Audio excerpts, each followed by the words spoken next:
मंडळी नाशिक जिल्ह्यातल्या त्र्यंबकेश्वर तालुक्यातून एक घटना समोर आली आहे. ज्यामुळे मातृत्व, कुटुंब, समाज या सगळ्या संकल्पनेवरच प्रश्नचिन्ह उभा राहतं. एका 45 वर्षीय महिलेने स्वतःच्या पोटच्या मुलाची विक्री केली आहे. असा धक्कादायक प्रकार उघड झाला आहे. नाशिक ग्रामीण पोलिसांचा तपास सुरू आहे आणि या प्रकरणी संपूर्ण महाराष्ट्रात खळबळ उडाली आहे.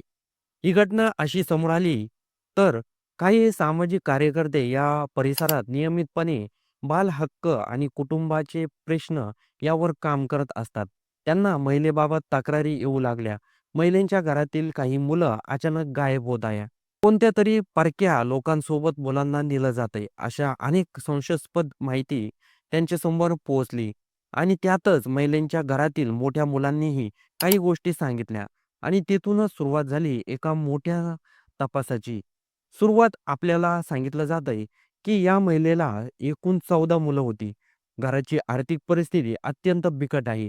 पतीची मदत नाही, कामधंदा नाही आणि घर चालवण्यासाठी तिने घेतलेला हा अमानुष निर्णय केवळ पैशासाठी स्वतःच्या पोटच्या मुलांची विक्री कुठलीही आईसाठी ही कल्पना सुद्धा असह्य आहे.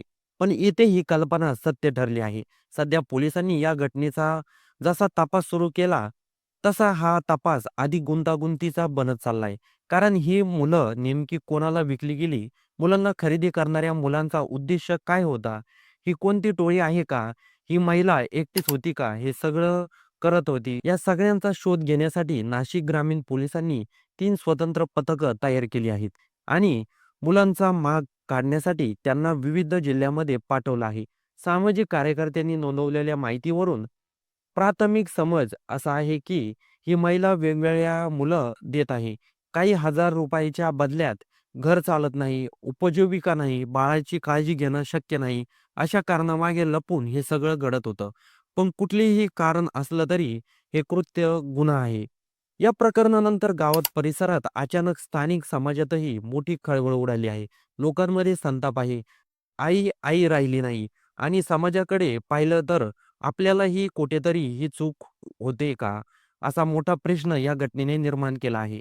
मुलं ही देवाघरची देणगी असते. त्यांचं रक्षण करणं ही प्रत्येक पालकाची जबाबदारी असते. पण जेव्हा एखादी आई स्वतःचंच मातृत्वाचं विकून टाकते, तेव्हा हे केवळ एक गुन्हेगारी घटना राहत नाही, तर समाजाच्या जखमेवर मीठ चोळणारं कटू प्रश्न बनतो. पोलीस मुलांना शोधण्याचा प्रयत्न करत आहेत. माध्यमाशी बोलताना आशा सेविकेने सांगितलं, "जेव्हा मी वजन काटा घेऊन त्यांच्या घरी गेले आणि मी दरवेळेस वजन काटा घेऊन वजन करण्यासाठी घरी जायचे, त्यावेळेस 2 वेळेस बाळ होतं, पण तिसऱ्या वेळेस बाळ नव्हतं. जेव्हा मी त्यांना विचारलं, की बाळ कुठे आहे? ते बोलले, की आम्ही विकलं आहे." असा आरोप आशा सेविका यांनी केला आहे. त्याचबरोबर स्वतः त्या बाळाच्या आईनं माध्यमाशी बोलताना स्पष्ट शब्दात सांगितलं, की "आमची हालाकीची परिस्थिती आहे. एकूण मला 12 मुलं आहेत. त्यातली 2 मुलींची लग्न झाली आहे. 6 मुलं विकली आहेत. आमच्या घरामध्ये हालाकीची परिस्थिती आहे." असं मुलांच्या आईनं स्पष्ट शब्दात सांगितलं आहे. त्याचबरोबर मिळालेल्या माहितीनुसार असं बोललं जात आहे, की या आईनं मुलं ₹10,000 विकली गेली आहेत. एक-एक मूल ₹10,000 विकलं आहे, अशी माहिती समोर आली आहे. आता या आई आणि बापाला पोलिसांनी ताब्यामध्ये घेतलं आहे. त्याचबरोबर त्यांची चौकशी सुरू आहे. त्यांनी असा प्रकार का केला होता? बघूया या प्रकरणामध्ये आणखी काय धक्कादायक माहिती समोर येते.